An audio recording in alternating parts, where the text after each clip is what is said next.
అనంతపురం జిల్లా గుంతకల్లులోని ఓ పశు వైద్యశాలలో అగ్ని ప్రమాదం జరిగింది. ఘటనలో దాదాపు 8 లక్షలు విలువ చేసే మెడిసిన్ దగ్ధమయ్యాయని పశు వైద్యులు తెలియజేశారు. అయితే వైద్యశాలలో మంటలు రావడం గమనించిన సిబ్బంది ఫైర్, విద్యుత్ సిబ్బందికి సమాచారం అందించారు. ఇక షార్ట్ సర్క్యూట్ వల్లే ప్రమాదం జరిగి ఉంటుందని అధికారులు అనుమానం వ్యక్తం చేస్తున్నారు.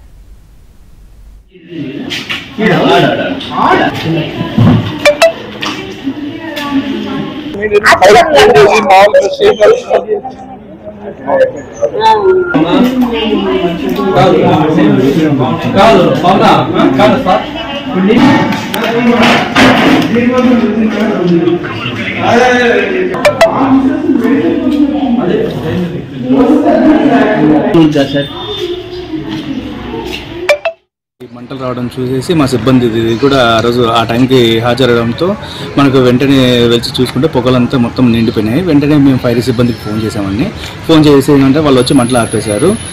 మొత్తం లోపల మెడిసిన్ రూమ్లో సంబంధించి ఉన్న మెడిసిన్స్, తర్వాత ఫ్రిడ్జ్ ఇవన్నీ పూర్తిగా కాలిపోయాయి. దానికి సంబంధించిన ఫైల్స్ అవన్నీ కూడా ఇదైపోయాయి. మొత్తం మేము ఇప్పుడు దాని ప్రకారం మాకు దగ్గర సుమారుగా 4 నుంచి 8 లక్షల వరకు సంబంధించిన వరకు మెడిసిన్ కానీ ఇది కానీ మాకు నష్టం అది జరిగింది. విద్యుత్ శాఖ వాళ్ళు కూడా వచ్చేసి ముందుగా షార్ట్ సర్క్యూట్ సంబంధించి ఏదైనా ఉంటే లైన్